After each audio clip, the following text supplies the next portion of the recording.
Bonjour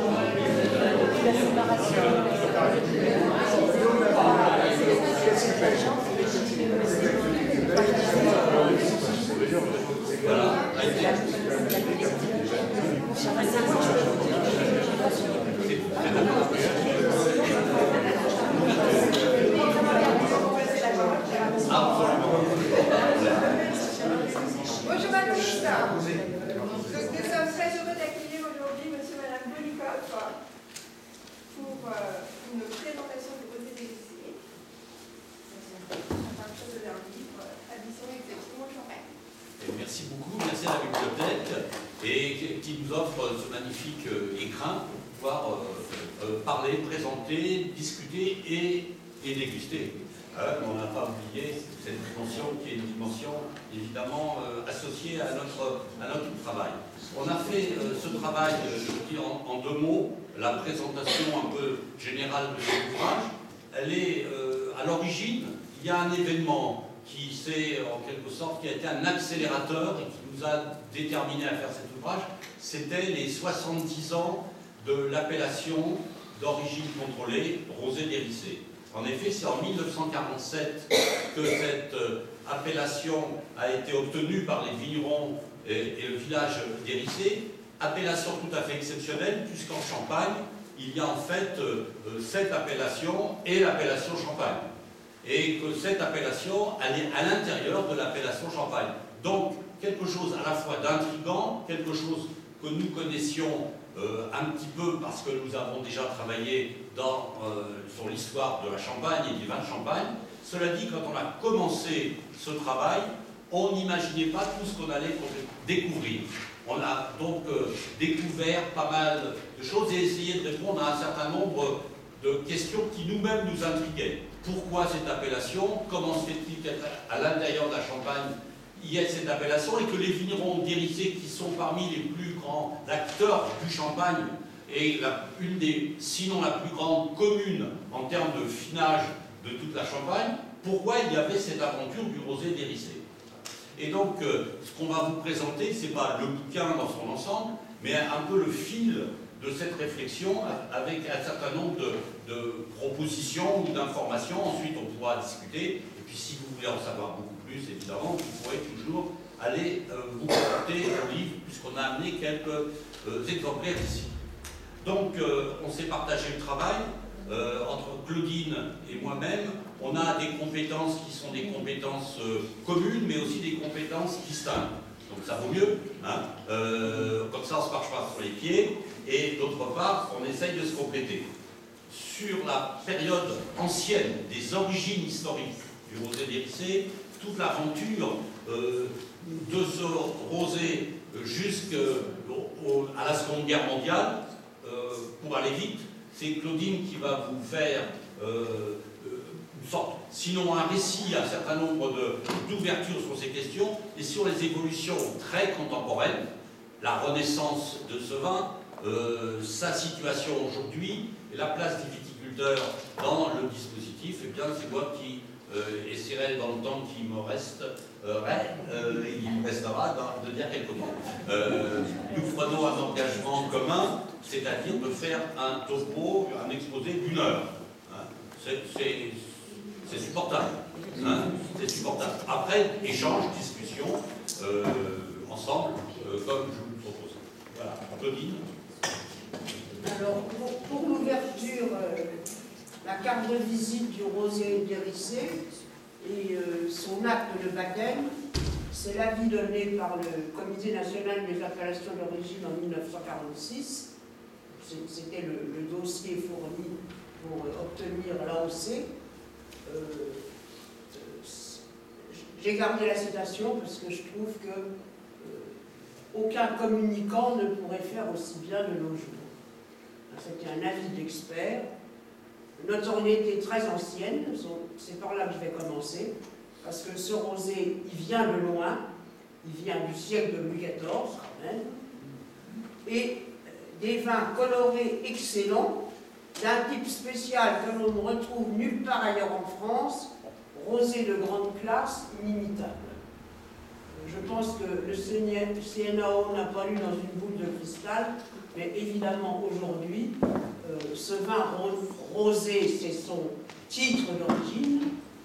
Je reviendrai un petit peu sur l'appellation, enfin la dénomination de la couleur rosée, qui a changé de couleur depuis que le nom a été trouvé. Effectivement, franche, c'est-à-dire aujourd'hui c'est un vin original, disons même une curiosité, hein, une appellation microscopique infracommunale et qui n'est même pas utilisée à plein chaque année, puisqu'il y a une délimitation parcellaire de 350 hectares et il y a, bon an, mal an, en ce moment, 50 hectares qui sont exploités pour l'appellation. Donc ce vin, alors là c'est inutile, ça c'était plutôt une carte pour extra champenois, parce que pousser les ricés, mais ici on n'a pas besoin. Alors par contre, cette carte-là, elle vous sera plus chère, j'espère, enfin, en moins elle m'est très chère. C'est une carte des années 1780, donc qui montre un embryon du sud barrois et qu'on peut très bien dater. Donc on est avant la départementalisation, donc avant la Révolution française, mais on est dans les années 1780 parce que la grande histoire... Oui, mais moi je ne sais pas comment ça. Donc vous voyez ici entre... Voilà, on va montre. Le grand chemin royal qui a été le désenclavement routier des Ricés, qui est l'actuelle route, donc qui double la Laigne, parce que jusque 1780, la Tronde, l'accès aux Ricés était extrêmement difficile. Donc là, vous avez une image incomplète, mais déjà bien... Donc, les arbres, c'est la forêt. Et vous avez une image de ce qui, déjà à l'époque, a pris le titre du pays des 5 vallées, c'est-à-dire la Seine, ses 2 affluents rive gauche, la Laigne et la Sarce, et ses 2 affluents rive droite, l'Ours et l'Ars. Et cet ensemble des 5 vallées, c'est déjà une image courante à la fin du XVIIIe siècle, avec le développement de la géographie naturelle, guillemets de citation, et où l'image consacrée, c'est celle de la Main, avec la Seine qui serait le majeur, et les 2 affluents rive gauche, les 2 affluents rive droite, qui seraient les autres sources de la Main. Donc vous y voyez les bourgs qui sont murés, donc les 3 Ricés sont encore presque en entier murés, Bar-sur-Seine est muré, hein, vous avez le quadrilatère des murailles, Mussy est un bourg muré aussi, et donc là vous avez bien les 3 Ricés qui s'égrènent d'amont en aval de la Laigne. Alors ici c'est une carte tout à fait moderne qui sort du laboratoire de géographie de l'université de Dijon, une carte en relief de la morphologie des Ricés, qui est ce pays, village pittoresque, c'est son classement, un village, un enchevêtrement de vallées et de vallons, avec ce relief si intéressant. Donc on voit bien là les grenages des 3 Ricés et quand même la construction qui font que maintenant ils sont quasiment reliés. C'est pas grave.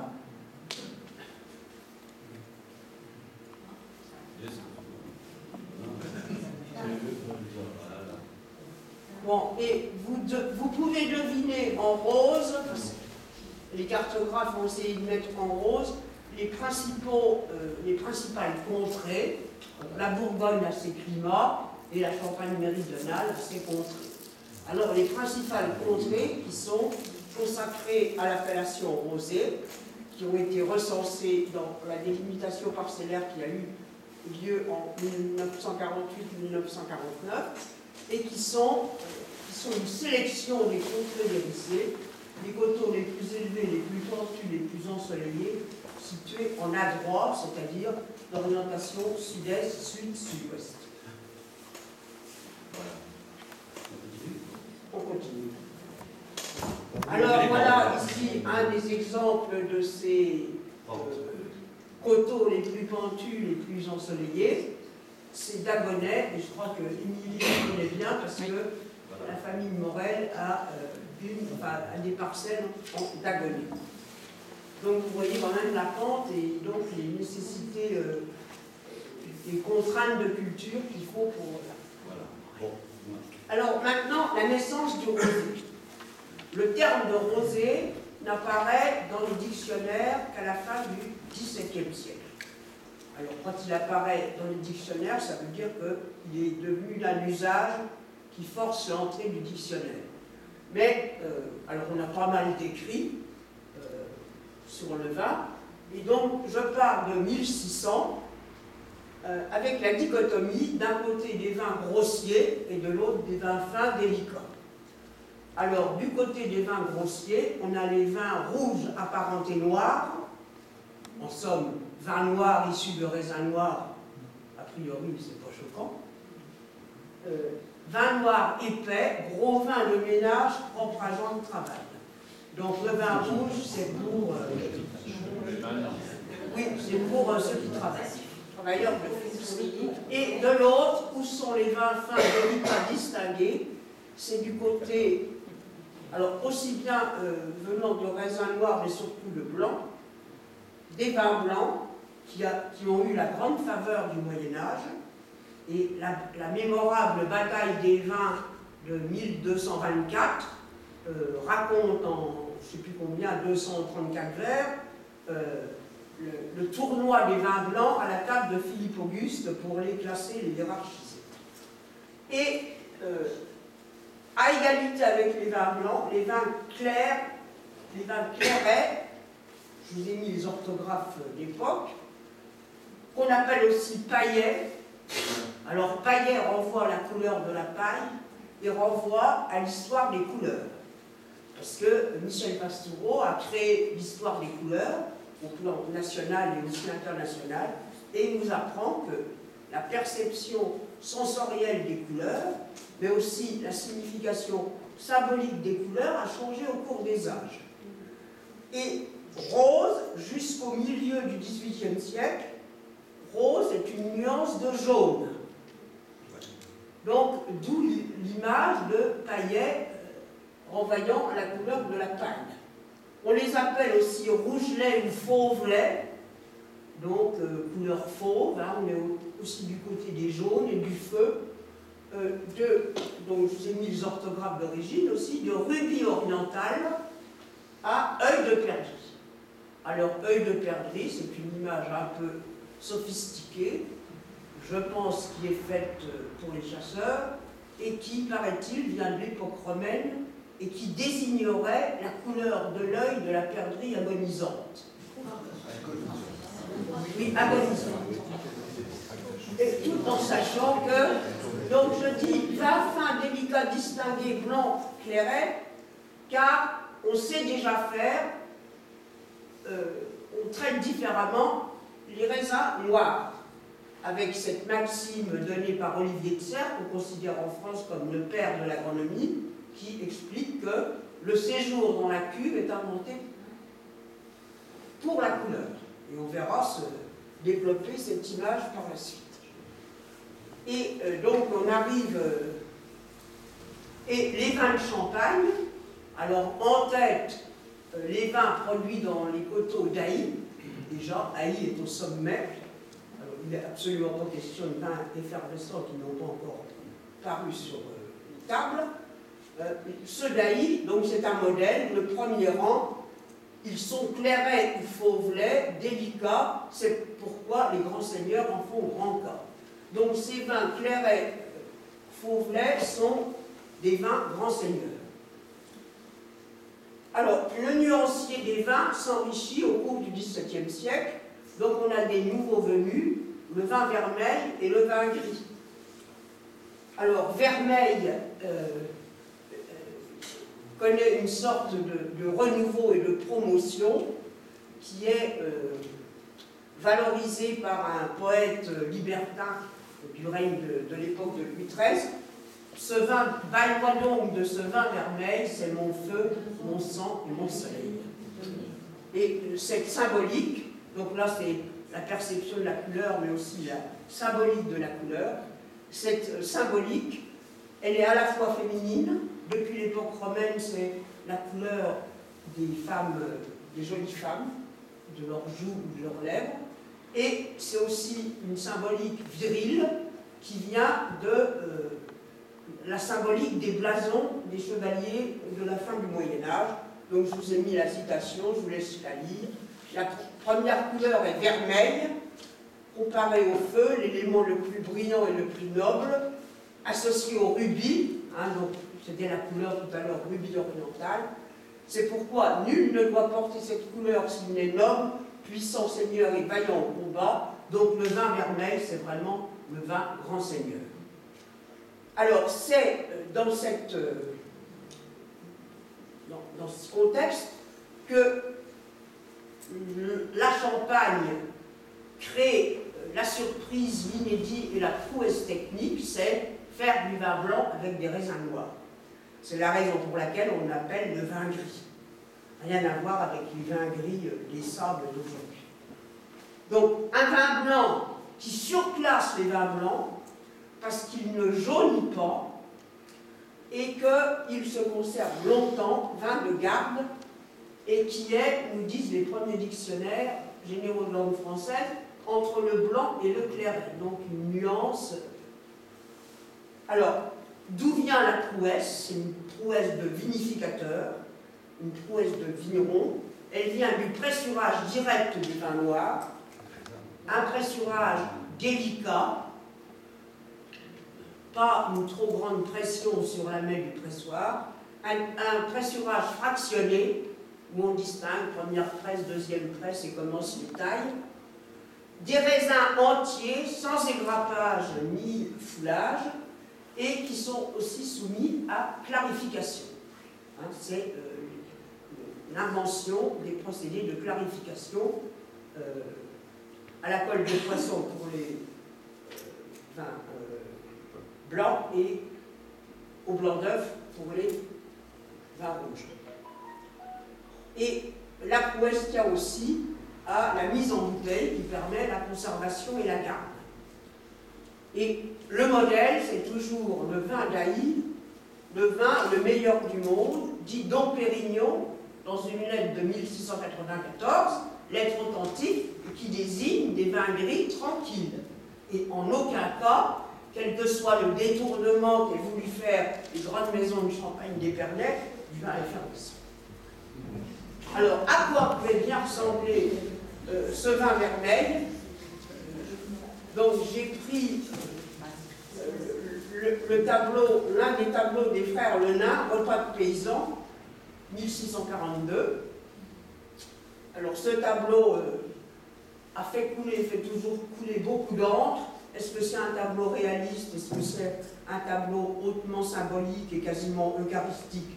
Je passe, mais d'après tout ce qu'on peut lire, ça ressemble, voilà à quoi ressemblait le vin vermeil qui, permettez-moi de le penser, ressemble furieusement à la couleur du rosé d'Hérissi.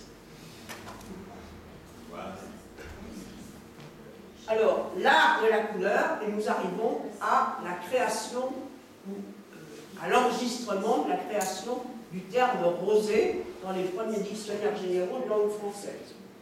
Donc le rosé, le terme est décalqué du latin.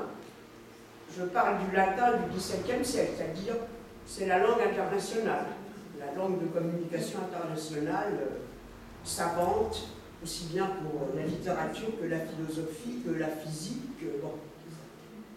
Et donc ça vient du latin roseus égale couleur de rose, vin d'un rouge agréable et tirant sur la couleur du rose, rouge vif, et c'est le dictionnaire de Furetière qui va faire date, parce qu'il va être recopié par tous ceux qui suivent, y compris le premier dictionnaire de l'Académie française, vin rosé qui est rouge et vermeil. Mais qui a aussi, c'est pour ça aussi c'était un peu un défi pour les pins, c'est un vin rouge et vermeil qui a la transparence. Il allie les deux. Et donc, pour les Bourguignons, ce fut très exotique quand j'ai appris à quelques-uns d'entre eux que dans la littérature de l'époque, les vins de Beaune sont considérés comme des vins rosés. Et le vin de Chablis est considéré comme un vin paillé. Et donc, Aquatien, et donc l'art de la couleur s'est perfectionné, s'est peaufiné. Le vin de raisin noir se colore comme on veut. Ça, c'est dans les écrits d'un Rémois, qui a eu un grand succès, qui s'appelait Le spectacle de la nature, c'est la Pépluche. Et Aquatien, cet art de la couleur, dans une maîtrise consommée de la cuvaison, du pressurage et de la clarification. Alors, ce qui est intéressant dans le terme de rosé, c'est un terme nouveau, mais il y a la différence de tout ce qu'on a vu auparavant, comme vermeil ou œil de perdrix ou autre, ne s'applique qu'au vin. Ça désigne exclusivement un vin. Adjectif masculin, une singulière dans cette phrase. Et ce vin rosé devient le vin de distinction par excellence et l'enjeu d'une nouvelle bataille des vins de l'époque moderne entre la Champagne et la Bourgogne, entre 1650 et 1800 date. Reprends ton souffle. Donc là, on va arriver à la bataille des vins. Alors, la bataille des vins, je vais... Et la Bourgogne, la Champagne et la Bourgogne, et vous avez remarqué que les Rissés sont à la frontière. Et voilà, et ça évidemment, ça explique pas mal de choses durables. Alors, cette bataille des vins est une vraie bataille, mais pas une bataille en dentelle. Donc, le même Abbé Pluche note encore dans son ouvrage de la première moitié du XVIIIe siècle, les partisans du vin de Bourgogne et ceux du vin de Champagne forment deux factions dans l'État. Pas de la rigolade. Et encore au milieu du XVIIIe siècle, un ouvrage qui a été réédité jusqu'en 1870, Menon, la science du maître d'hôtel cuisinier, qui a été un peu le prescripteur des normes du bon goût et de l'élégance de table. Les meilleurs vins que nous ayons en France sont ceux de Bourgogne et de Champagne. Ces deux provinces jalouses sur le chapitre de cette liqueur veulent l'emporter tour à tour, l'une par sa couleur vermeille, l'autre par un montant de goût, c'est le goût qui monte au nez, qui plaît beaucoup. Et la bataille reste indécise jusqu'à la fin du XVIIIe siècle, et Mercier, à la veille de la Révolution, qui était un observateur futé et fureteur, qui a écrit un tableau de Paris en une dizaine de volumes, donc il fréquente tous les lieux publics parisiens. Le vin rouge Champagne me paraît préférable au Bourgogne, les avis sont partagés depuis longtemps, ma foi au Champagne rouge. Alors c'est dans cette bataille des vins, et même assez précocement, que se produit qu'intervient au Rissé une option déterminée, volontaire, au vin rouge, à ce vin rosé, vermeil, qui est vraiment un geste volontariste, une option de qualité commerciale, et qui n'a rien à voir, par exemple, avec une reconstitution forcée due à des intempéries, comme l'a été le grand hiver de 1709, qui a détruit la quasi-totalité des vignobles français. Donc on a un document qui vient des archives de l'abbaye de Molène, et qui nous, à propos de la dîme, parce qu'il y avait la dîme dans les vignes aussi, et qui nous apprend que autour de 1674-1677. Des vignes de gros plants ourissés ont été arrachées pour... alors, je vous ai mis là... Voilà. Les foulages répétés, les longues cuvaisons donnant des vins fort rouges, donc fort grossiers, ont été délaissés pour de très bons raisins, pour faire des vins délicats. Alors la délicatesse, c'est la distinction, et plus vendables, donc il y a bien une option commerciale. Alors, quels sont les modèles? À la façon de ceux de Chablis, Tonnerre, Haï.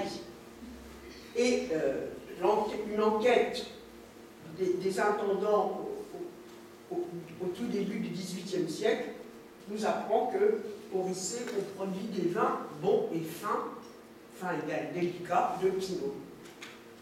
Alors, dans un nuancier qui va du paillet, donc le paillet vient du pressurage direct, et des vins rouges, on laisse cuver les raisins pendant 24 heures, ou plus ou moins, de ce qu'on veut leur donner de couleur. Donc, même si s'il y a cuvaison, il y a une courte cuvaison.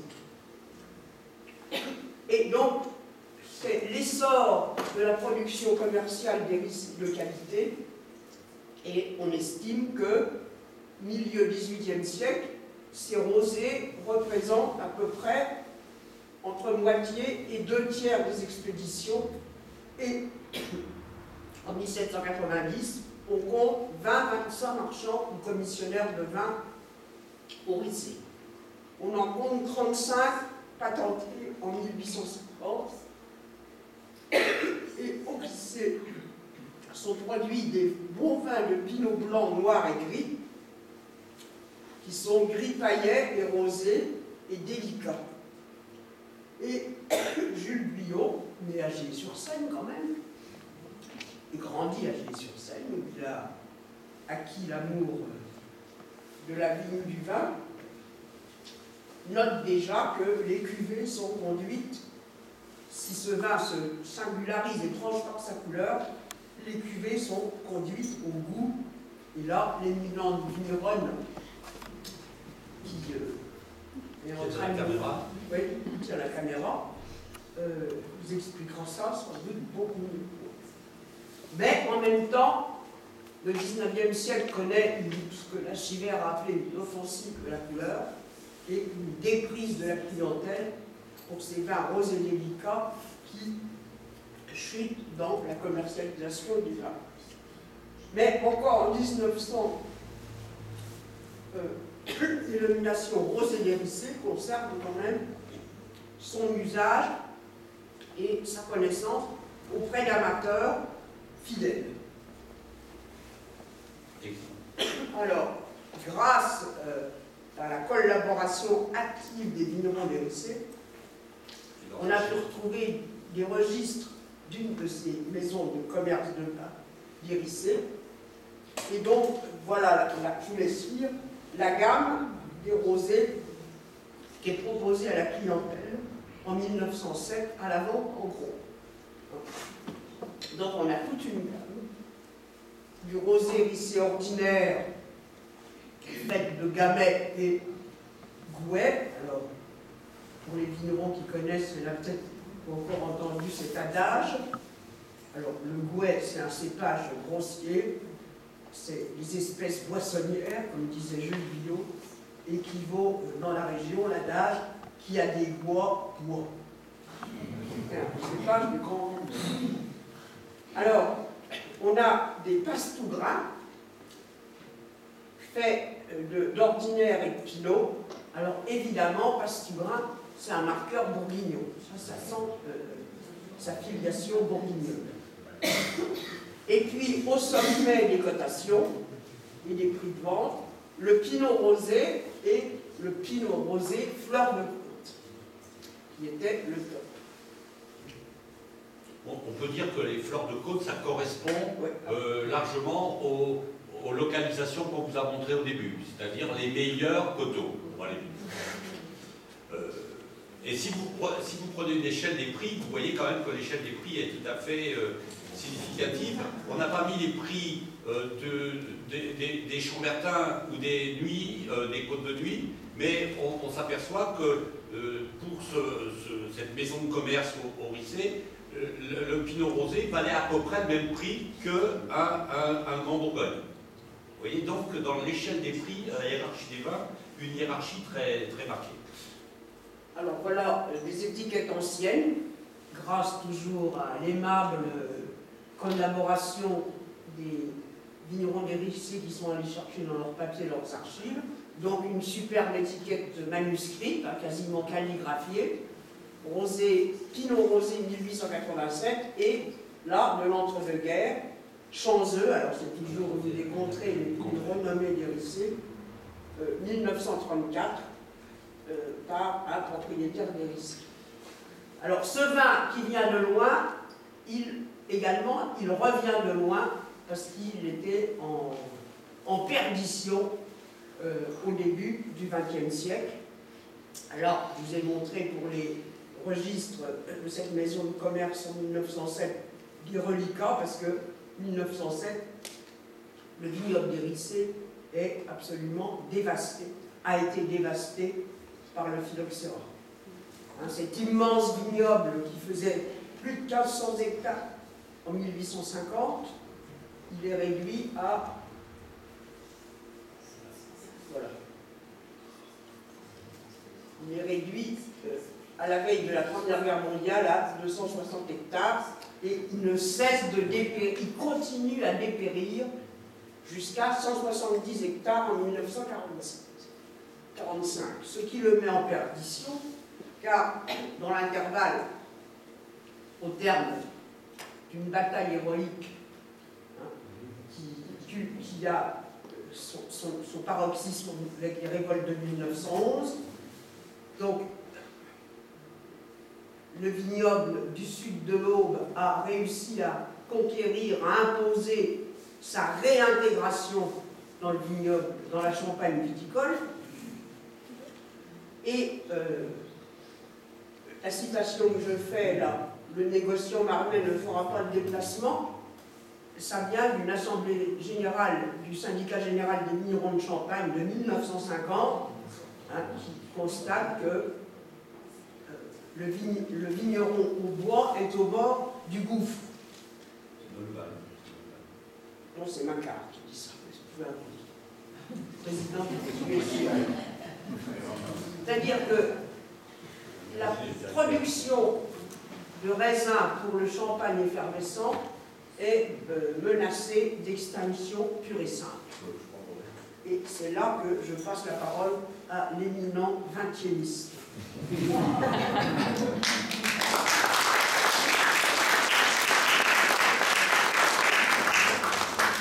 Donc on arrive dans un contexte, une situation, vous avez compris, il y a un double marasme. Il y a un marasme général du vignoble et un marasme encore plus accentué de ces vins tranquilles. Sauf que dans certaines régions de l'Aube, il y a une résistance des vignerons, tous ne sont pas partis, beaucoup d'émigration, beaucoup de fin d'activité. Dans la vallée de la Seine et de la Laigne, il y a une résistance plus forte qu'ailleurs. Mais cela dit, les tentatives de champanisation, les batailles que les vignerons ont menées pour être dans l'appellation Champagne, dans l'immédiat, c'est-à-dire dans les années 30, la guerre, ne rapporte pas grand-chose. Pourquoi? Claudine vient d'évoquer le négoce qui est essentiellement centré dans la Marne, ne vient pas faire 150 km à l'époque pour ramasser des vignes, des raisins, alors même qu'il y a un marasme général, y compris dans la vente de champagne.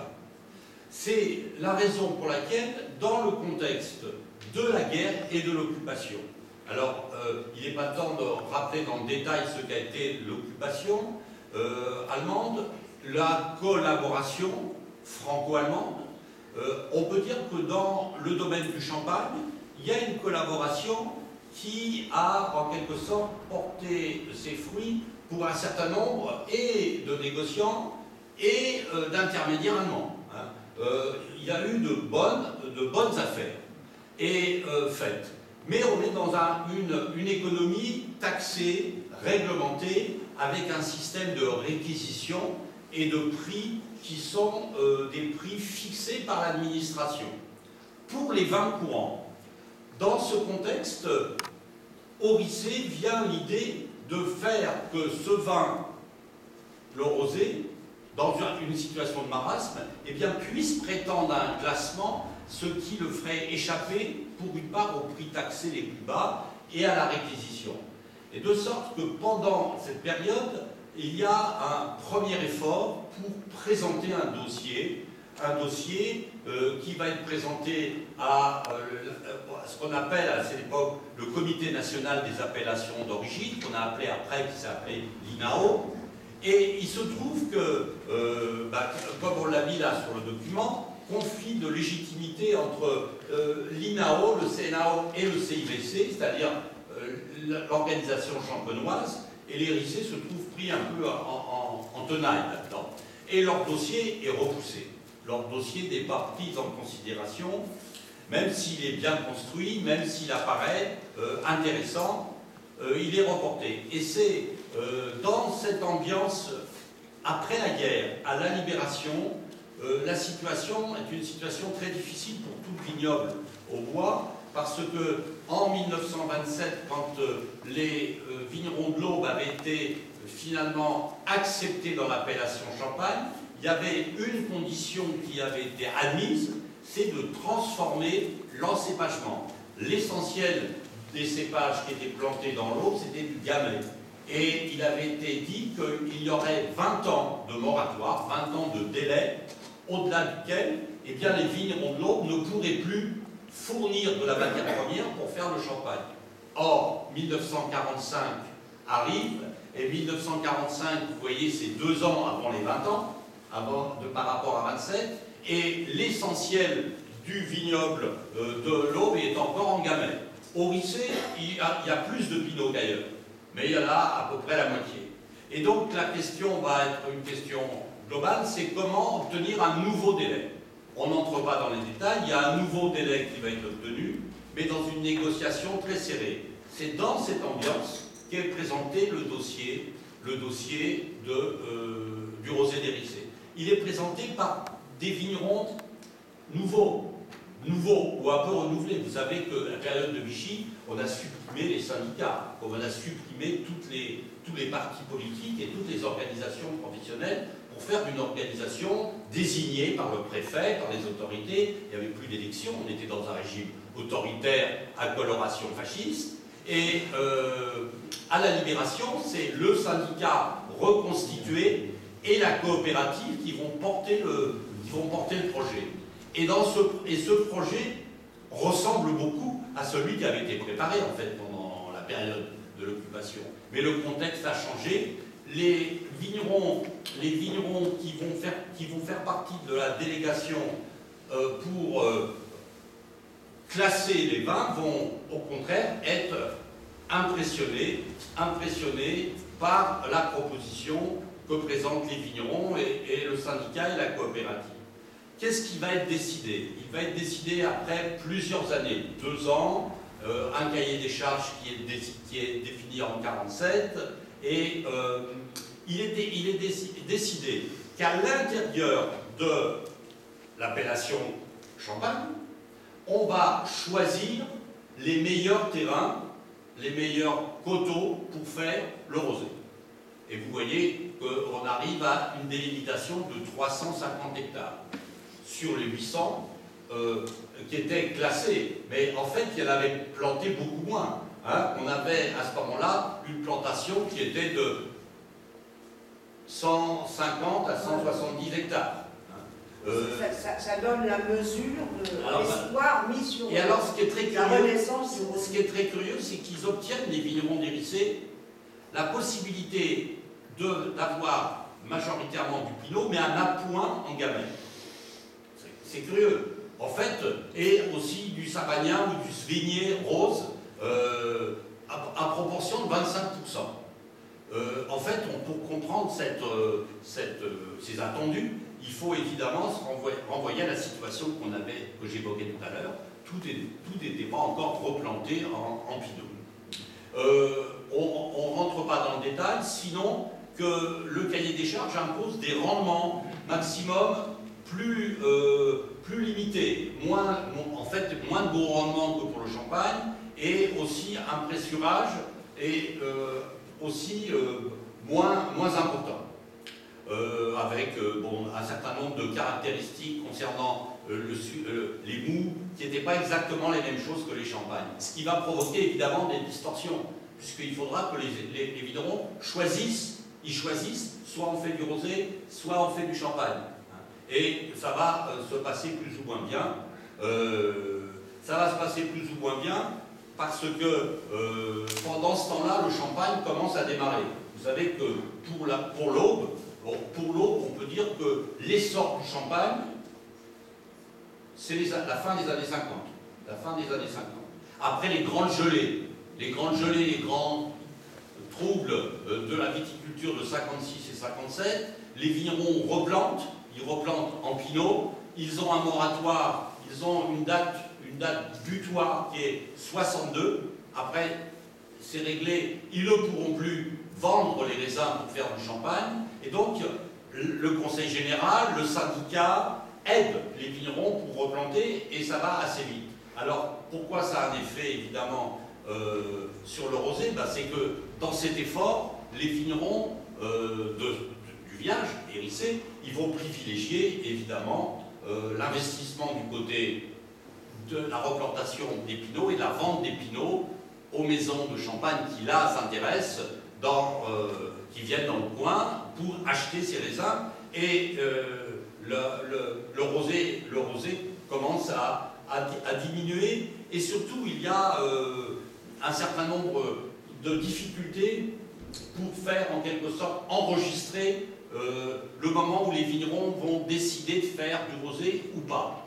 Il y a un procès qui est fait aux vignerons par les fraudes, par le service des fraudes, en 1967. Ça dure 5 ans. Et vous voyez, c'est très dur pour ces vignerons. Ils sont vraiment accusés d'avoir fraudé parce qu'ils ont mal déclaré, du point de vue de l'administration, le choix qu'ils avaient fait, soit qu'ils feraient du rosé, soit qu'ils feraient du champagne. Finalement, la décision qui va être prise, ça va être de modifier le décret fondateur pour aligner complètement la situation du rosé d'hérissé et du champagne.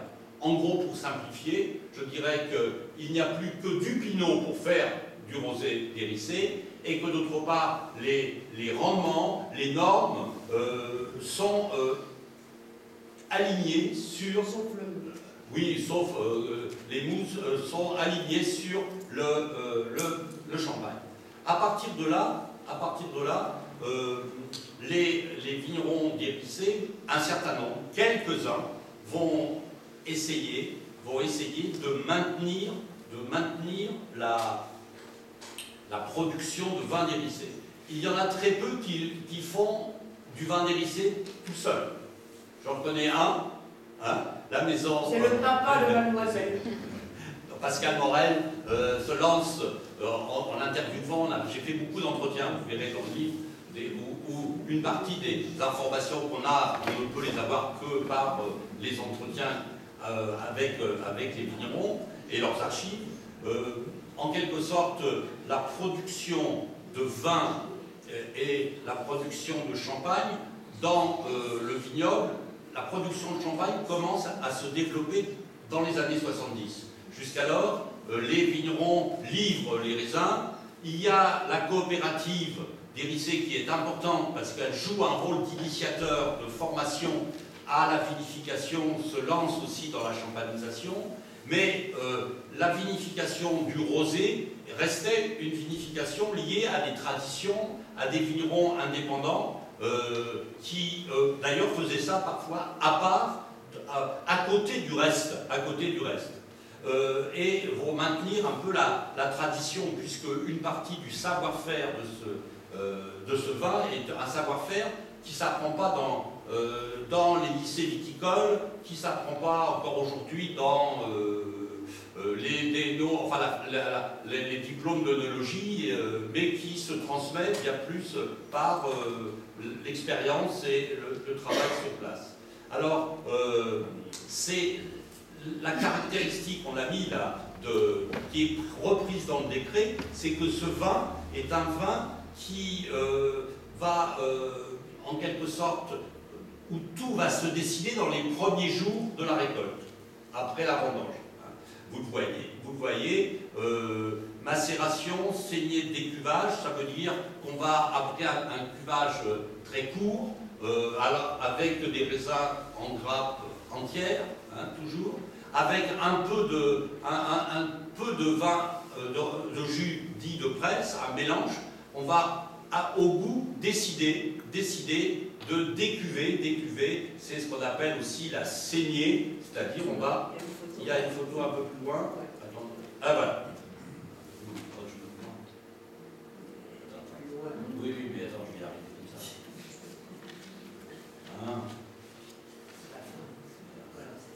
Voilà la couleur. Voilà la superbe saignée de décuvage, voilà le vin vermeil du XXIe siècle. Voilà. Donc, Claudine, on va reprendre la parole pour parler de tout ça.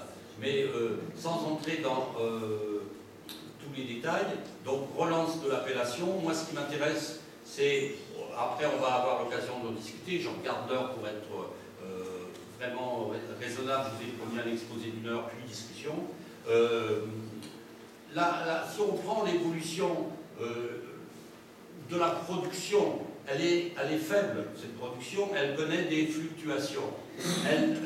Dans les années 60, là j'ai pas mis de chiffre, parce que j'ai pas mis de barre à cet histogramme, parce qu'il restait 2 ou 3 producteurs au milieu des années 60. 5. On avait à peu près 5 au moment du procès, 5 vraiment producteurs, quelques-uns qui en faisaient de temps en temps, très peu. Et puis, ça va reprendre dans les années 80, avec la création d'un syndicat qui anime tout ça, avec aussi un certain nombre d'acteurs de ce vignoble qui vont jouer un rôle. Je ne l'ai pas mis là, je l'ai sur une clé. Une émission qui joue un rôle important, une émission littéraire. C'est pour ça qu'il faut en parler. Une émission littéraire à la télévision.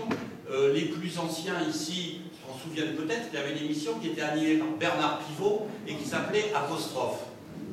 Alors, à la fin de l'année, chaque année, Bernard Pivot faisait une soirée présentation de livres de fête, les livres de Noël. Et pour l'année 87,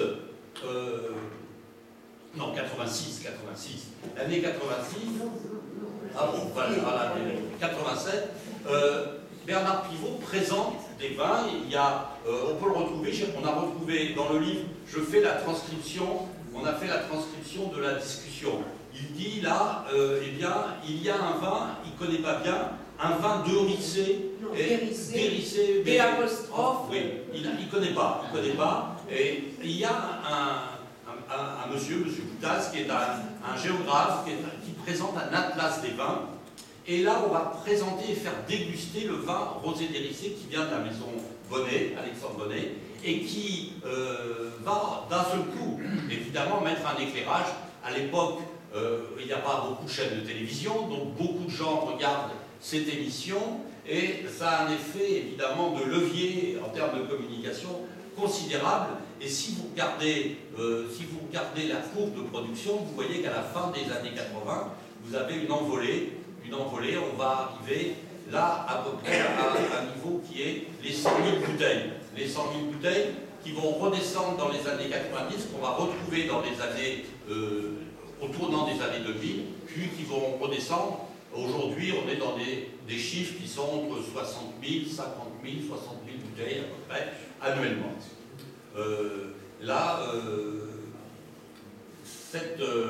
Bon, ben c'est la même chose en hecto. C'est pas la peine de dialoguer trop. Voilà, donc l'originalité de ce rosé. tient au découpage. Ce que Claudine vous a montré avec tout l'enthousiasme qui la caractérise, c'est bien la couleur du tableau des Lenins, ça. Voilà.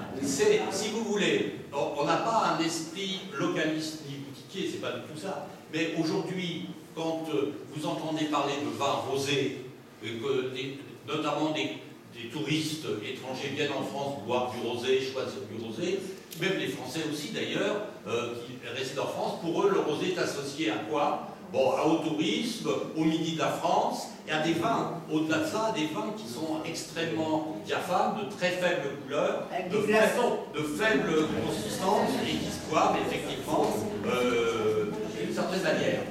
Pourquoi pas? Mais ce type, évidemment, ce type de breuvage n'a qu'un lointain rapport avec le rosé dont on parle. Ce qui fait d'ailleurs que dans beaucoup d'entretiens, beaucoup d'interrogations des vignerons sur l'appellation elle-même. Comment faire pour se faire comprendre tant qu'on n'a pas goûté ce vin et quand on voit la couleur, il y a une surprise qui au départ n'est pas une surprise favorable, mais qui est une interrogation. Il s'agit-il vraiment d'un rosé? Il y a tromperie sur la marchandise, on est ailleurs. Effectivement, on est sans doute ailleurs. On est dans le rosé d'Élysée. Alors, là, c'est un résumé des chiffres qu'on a évoqués tout à l'heure sur l'évolution du vignoble, qui est un peu celle de tout le vignoble de la Côte des Bars. Hein. Ce n'est pas spécifique au Rissé. Quand on a fait ce livre, on a été obligé on a voulu le resituer dans le vignoble de la Côte des Bars. Maintenant, on s'engage dans une histoire du vignoble de la Côte des Bars, on peut vous l'annoncer, pour l'année prochaine. Et là, on présentera l'ensemble des villages de tout le vignoble, et pas seulement d'Hérissé, mais pour l'heure, c'était pour montrer le lien qu'il y avait entre, évidemment, la situation d'Hérissé et l'évolution de la Côte des Bars. Là, Claudine, c'était un petit plaisir. Ah, vas-y. C'était pour comparer avec quelques autres micro-appellations, un peu confidentielles aussi. Donc, le premier qui m'est venu à l'esprit, c'est parce que c'est la même région et c'est un peu les mêmes filiations, c'est le Gris de Toul. Alors, le Gris de Toul, donc, qui a été VDQS puis AOC, qui comprend 90 hectares répartis sur 8 communes et qui inclut dans les cépages autorisés le Gamay, qui fait aussi partie de l'histoire des. Mais bon, mais plus proche, c'est les Tavennes, un peu plus proche en termes de. Premier rosé de France, parce que c'est la première AOC reconnue rosé. Et que la délimitation parcellaire inclut dans le cahier des charges que la production soit exclusivement faite en rosé. Mais c'est un vin d'assemblage. C'est un vin sur plusieurs communes. Ah oui. C'est un vin d'assemblage. 11 cépages à demi. Oui, on est dans une autre. Voilà. Mais par contre, la vinification se rapproche. Et la cuvaison courte, etc. Par saignée en majorité. Voilà. Et la dernière, alors c'est moins confidentiel, mais c'était pour qui m'est venu à l'esprit par comparaison, c'est par fidélité à la tradition de la palette des vins ancienne, c'est le Bordeaux Clairet, hein, qui a tenu à conserver ce terme de Clairet. Et voilà, c'est pourquoi j'ai tenu à dire les précisions très fermes données par le marquis de Lursalus. Alors, le marquis de Lursalus, c'est Château-Yquem, hein, c'est quand même un bon connaisseur, mais qui était membre du comité directeur de l'INAO, et qui précise avec force, quand même, dès cette époque, hein, dès 51, il ne faut pas en faire un vin rosé. Voilà. Donc, il y avait déjà les rosés de Provence qui commençaient à monter en puissance, et donc il fallait préserver ce terme baptisé par l'histoire de vin clairet qui venait du Moyen-Âge. Bon, le reste, je pense que c'est des compléments. Hein, oui. Moi, je voudrais dire un mot de aujourd'hui, la manière dont nous, on a perçu ça, la manière dont les vignerons, collectivité. Mais quand même, il y a un syndicat des vignerons du rosé d'Hérissé, on les a presque tous vus, c'est grâce à eux qu'on a pu travailler et faire ce bouquin. Il y a un syndicat, une section du syndicat général des vignerons plus large sur la commune, et puis il y a tout l'ensemble des producteurs. Si on inscrit le rosé d'Hérissé à l'intérieur de tout ça, c'est une petite fraction le rosé d'Hérissé.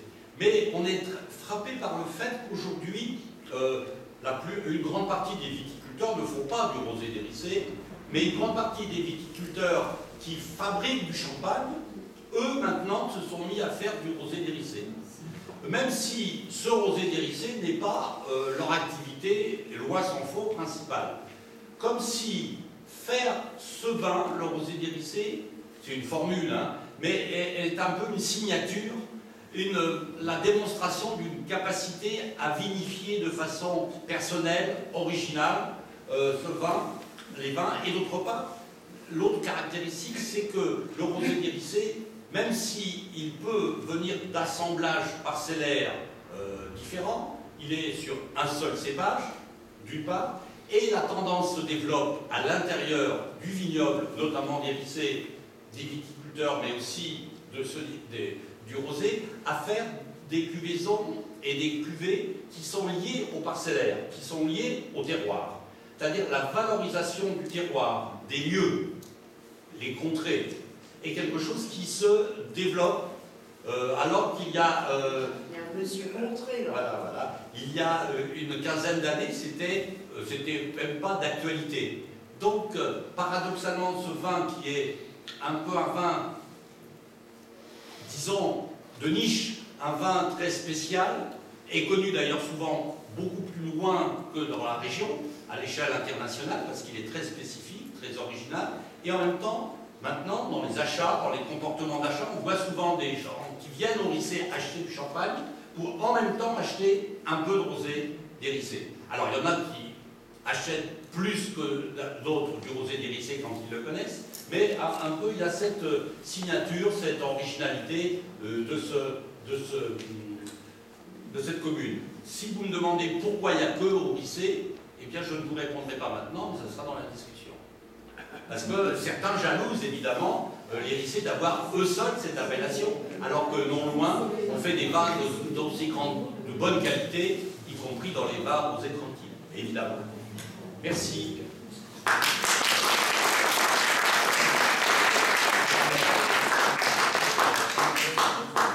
Alors, vous voyez, on a tenu notre engagement d'une heure pour avoir un peu le temps de la discussion, si vous le souhaitez.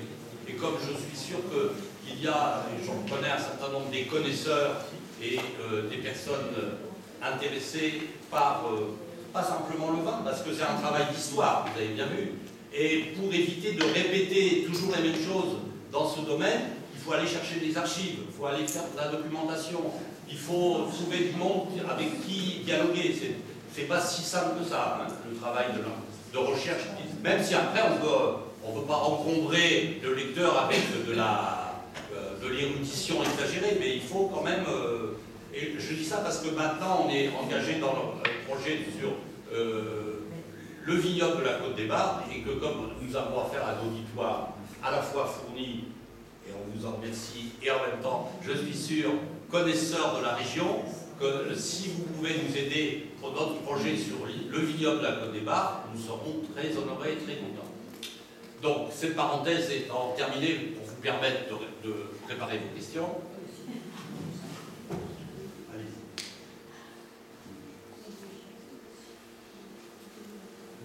Serge,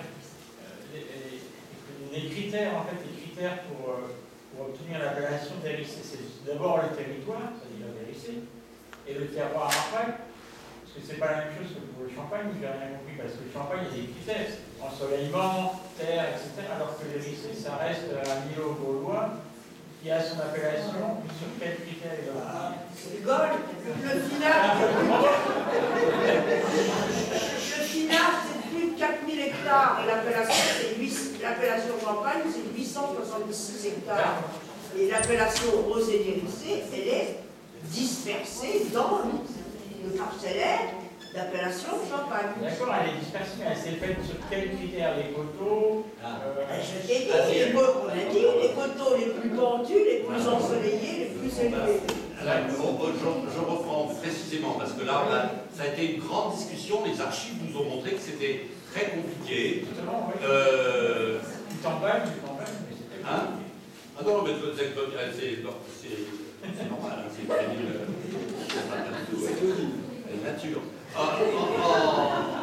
Dans la délimitation de l'appellation rosé d'Hérissé, en 47-48, évidemment, à ce moment-là, certains, c'est comme toujours, aujourd'hui, regardez, pour ceux qui sont au courant, pour ceux qui pensent à l'extension de l'appellation Champagne ici ou là, il y a des pérettes et contrôlés, il y a des rêves, hein, ça va être formidable, on va avoir des ventes formidables. Même en 47-48, il y a certains qui pensent que si ça va être classé en appellation rosée, ça va être formidable. Donc, ils ont tout classé, parfois, les fonds de vallée, des replats, et donc, on va supprimer tous les fonds de vallée, on va supprimer les replats au-dessus, et ainsi de suite, pour ne garder que les meilleurs terroirs exposés. Mais l'originalité aujourd'hui, c'est pas celle-là.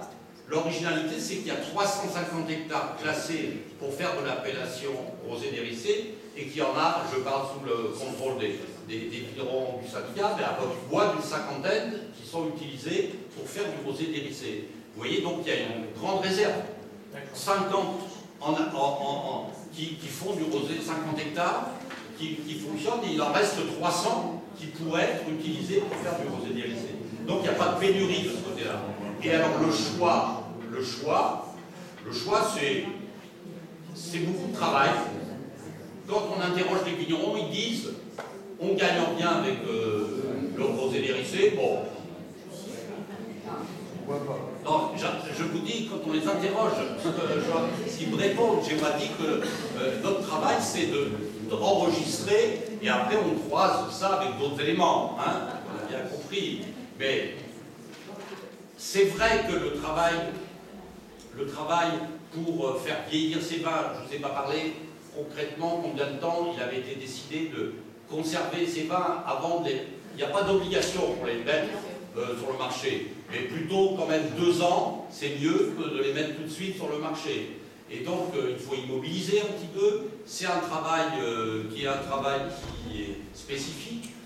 Et le prix de ce rosé est à peu près indexé sur comme c'est le prix du raisin est le même pour le champagne et pour le rosé, donc ça donne un prix de rosé qui au départ est un prix qui va, comment dire, ne pas être attractif pour l'acheteur habituel de rosé. C'est-à-dire que si vous commencez la gamme des rosés, vous commencez le prix à mettons, 15 € ou 16 €, vous voyez que vous avez un prix de départ qui fait que pour le même prix, au départ, les gens ont leur bouteille de champagne.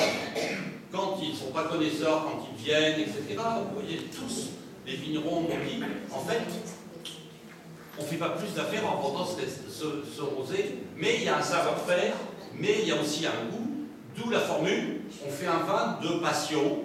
Et je vais rajouter quelque chose qui me frappe, moi, c'est que les jeunes vignerons, jeunes, bon, à notre échelle, c'est-à-dire que tout jeune, mais enfin, les moins de 40 ans, ceux que j'appelle les jeunes vignerons, ceux qui ont une formation professionnelle non seulement en lycée professionnel, mais aussi à l'université, soit en BTS, soit en licence d'œnologie, beaucoup dans le Marseillais, je ne parle pas Corissé, beaucoup ont fait leurs études à Dijon, à Beaune, et ils ont un plaisir à vinifier de façon spéciale, spécifique les parcelles, à rechercher le terroir. Ce qui n'est pas on pourrait appeler l'expérience la plus courante dans la formation, dans d'autres centres de formation œnologique en Champagne, où on privilégie la constance du goût, l'assemblage, des choses de ce genre, pour simplifier. Donc ça joue aussi. Ces jeunes vignerons ont envie de montrer leur savoir-faire. Voilà. Une réponse un peu développée sur une question qui était courte, mais Mais profond. Est-ce qu'on pourrait dire que l'émergence du rosé dérissé, c'est aussi une valeur d'exception, puisque aujourd'hui on est dans un monde où on va plus vers la rareté, la qualité d'exception, que par l'uniformisation, comme dans les années 60, on allait plutôt vers une uniformisation. Il y a plusieurs, ça c'est l'évidence, je vais en parler, dire comment les consommateurs, les clientèles évoluent. Moi, il me semble que vous avez tous en mémoire qu'en 40 ans, la consommation du vin et la production du vin en France a diminué de moitié. Des années 70 à nos jours, même 80, mais la baisse est très très forte. Et la manière de consommer les vins, ça va dans le sens de ce que vous dites, n'est plus la même. Consommation intermittente, consommation beaucoup plus, en quelque sorte, liée à la gastronomie aussi, ou à la dégustation.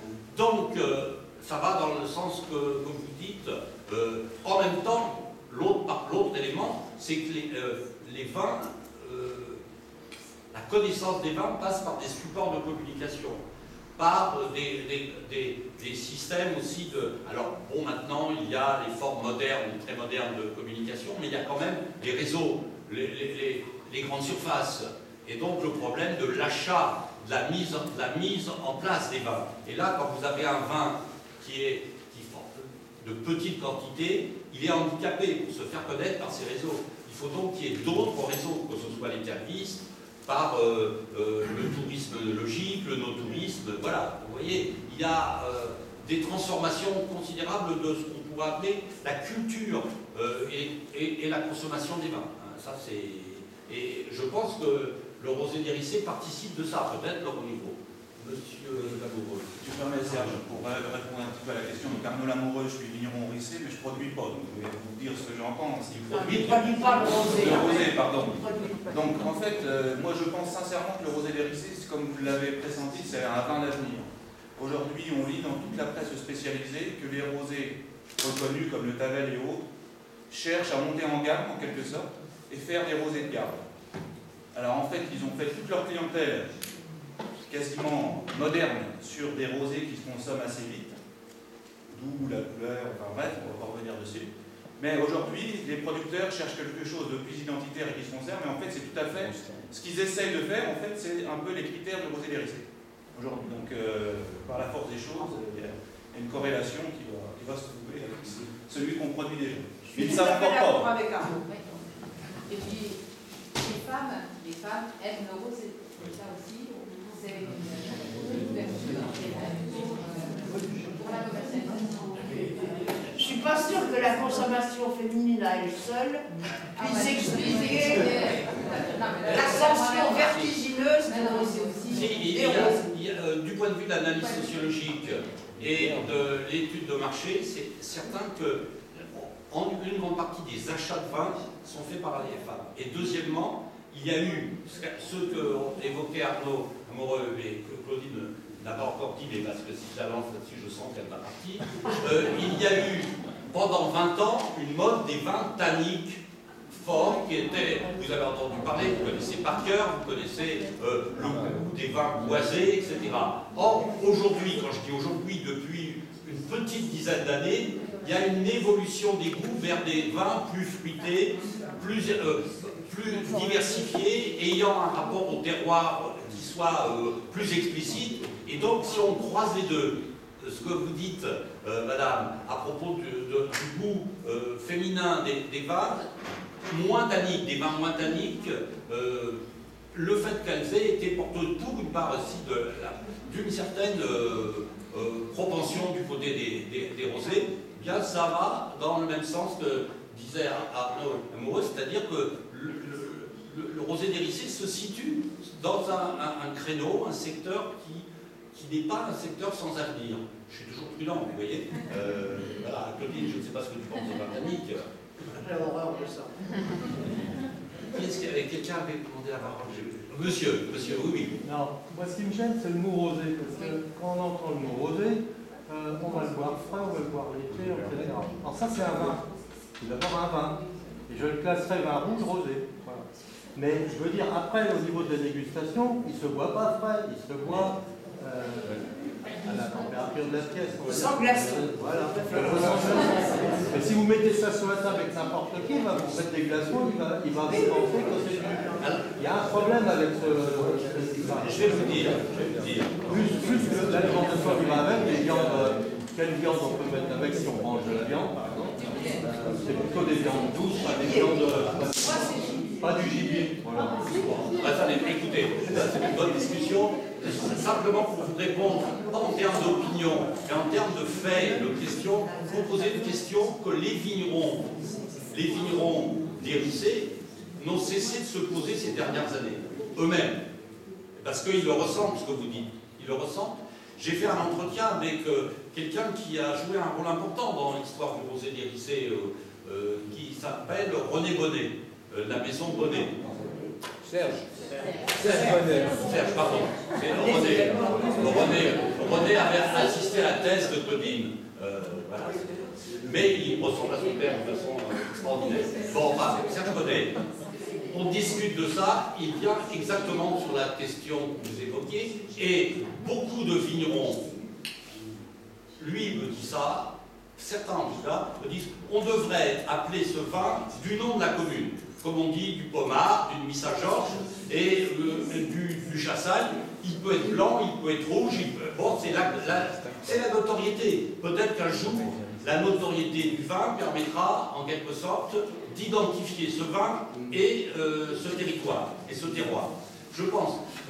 Pourquoi je dis ça? Parce que la procédure pour faire changer les dénominations des vins est extrêmement lourde.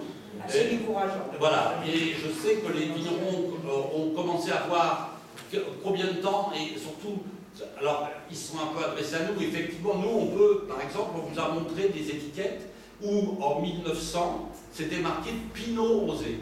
Hein, c'était pas Pinot Rosé déjà, ça serait une indication du cépage, Pinot Rosé d'Hérissé. Mais l'incertitude et la complexité pour changer l'appellation, le nom d'appellation, pour l'instant, a fait que tout le monde est avec cette difficulté que vous avez signalée. Et qu'il faut connaître et faire connaître, faire en quelque sorte de l'information, de l'histoire, pour peut-être après montrer comment ce vin s'apprécie. Voilà, un peu pas loin dans le goût et dans la couleur et la transparence, vous avez une pinot noir d'Alsace. Oui, mais... Une autre chose que je voulais ajouter, c'est qu'il me semble que ce vin, il évolue bien en cave. Enfin, moi j'ai eu ça. Et il change, hein. Ah, absolument. Voilà. Alors qu'un rosé machin. Alors, dans le livre, si ça vous intéresse, on a fait c'est les vignerons qui ont organisé une dégustation pour le 70e anniversaire. Une dégustation qui est une dégustation, comme on dit, verticale, c'est-à-dire sur toutes les années depuis 1947. Je pense qu'il y a très peu de vins en France qui peuvent tenir une dégustation verticale sur 70 ans. Et pourtant, on l'a fait. Et c'était avec un sommelier d'un restaurant réputé des Crayères à Reims, hein, et qui a fait le commentaire. Et qui lui-même était, pour dire les choses, il n'était pas seulement étonné, il était scié complètement. Hein, il était vraiment, il avait travaillé, il avait préparé le sujet, si j'ose dire. Mais les goûts de ces vins, effectivement, ne sont pas les mêmes quand c'est des vins de très bonnes années, il y a 10, 15 ans, 20 ans, mais ils sont buvables et ils sont très intéressants. Ils ne sont pas seulement buvables, ils sont aptes. Oui, ils sont aptes. Mais c'est pas ils n'ont pas une qualité constante, ils évoluent dans le temps, ils vieillissent au bon sens du terme. C'est pour ça que le mot rosé, il s'en fait pas. Ah, mais bien sûr. Bien sûr. Voilà. Vous aurez une question, madame. 1947, c'est un millésime très réputé. Une des années du siècle. Est-ce que l'année de naissance de l'AOC a un lien avec ça? Non, je pense Alors, pas. le dossier était archi. L'avis favorable est donné en décembre 1946. Voilà, voilà. Et, Bon, mais alors, par contre, le temps de la procédure juridico-administrative, ça fait l'acte de naissance en 1947. mais par contre, la question que vous posez, madame, a un lien avec celle que monsieur a posée avant, et j'ai pas réagi assez bien. Parce que, en grande partie, l'AOC donnait après dégustation sur place des vins, et on a retrouvé la liste des années de 1919 à 1943. Et c'est là où il y a des gens, il y a des vignerons de la vallée du Rhône, de la vallée de la Loire, et ils sont complètement étonnés. Pour un rosé capable de vieillir, là c'est sur une vingtaine d'années, pour eux c'est justement la preuve de la capacité pour ce vin de vieillir et qui a une vraie identité. Et donc l'année 47, non. Par contre, on a pu boire lors de la dégustation du 47 l'année dernière, vous voyez, et c'était tout à fait grandiose. Hein, et les rosés d'Hérissé de 47, alors c'est un rosé dans lequel il y a du gamay et du pinot, et qui n'est pas le rosé de pinot uniquement, comme on le connaît depuis le décret de 71, mais qui est quand même Moi, personnellement, aujourd'hui, oui. je ne retrouve plus le goût du rosé de mon enfance dans lequel il y avait du gamay. Ben voilà. C'est complètement différent. C'est différent. Et pour l'anecdote, oui. À l'époque, on recevait des personnes à la maison, on va dire très délicates. Oui. Et on offrait toujours du rosé avec des biscuits. Ça, c'était le fin du fin. Oui, mais les champagnes aussi, avec des biscuits roses, il faudrait boire, etc. Et vous êtes d'Hérissé? De Balneau. De Balneau. Ah, je vous ai tendu une perche. Ah, voilà. Je vous ai tendu une perche parce que effectivement, il y a eu des débats, notamment parce que les finages sont contigus, qu'une partie des contrées qui servent à faire le rosé d'Hérissé sont très proches de Balneau. Et donc, comme dans toutes les histoires des appellations et des vins, et bien d'autres, il y a une dimension culturelle, il y a une dimension géographique, économique, et puis il y a une dimension politique aussi. Voilà. Et la bataille en 1947, pour la municipalité, le syndicat des vignerons d'Hérissé, etc., c'est de dire qu'il n'y a que les vignerons d'Hérissé, en plus, qui ne peuvent avoir accès à ça. Les vignerons d'Hérissé organisés pour obtenir l'appellation ont mis un refus formel à l'extension, et y compris de la vinification. Oui. Hein, c'est seulement en 1971 que les communes strictement limitrophes ont eu le droit de vinifier. Et d'où ce que notre ami de Neuville a entendu parler aussi chez lui, en 1947, les vignerons d'Hérissé, y compris dans la presse syndicale, sont accusés de faire cavalier seul dans le marasme du Champagne. Bon, voilà, nous, vous voyez, on est dans une situation où on est beaucoup plus à l'aise pour raconter toute cette histoire. En même temps, on a un attachement qu'on ne peut pas cacher pour ce vin et l'intérêt pour ce vin. Mais c'est une belle histoire avec beaucoup de lumière et un peu d'ombre aussi. Et c'est ça l'histoire réelle. Et on ne le dissimule pas. Sauf que c'est pas facile toujours à savoir, parce que il faut l'expérience, il faut des témoignages comme le vôtre qui viennent. Donc on retient votre témoignage. Et puis peut-être qu'on va bientôt arrêter. J'ai eu la chance de faire une dégustation avec Pascal, son papa, de 1947 à 82, voilà, quelques dizaines d'années. Et ce qui est impressionnant, c'est la tenue dans le temps de ce vin. Je pense que c'est dû à la vinification.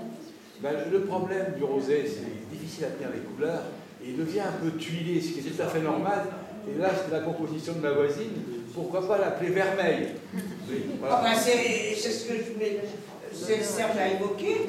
Alors, la procédure pour changer l'appellation, j'en ai parlé avec des responsables de l'INAO, eux-mêmes sont découragés d'avance d'aboutir. Ce n'est pas seulement les vignerons pour qui ce serait une... Mais c'est une bonne idée. C'est une bonne idée. On va voter. L'appellation permet de changer parce qu'elle a son caractère. Pas plus grand débat, voilà, une question.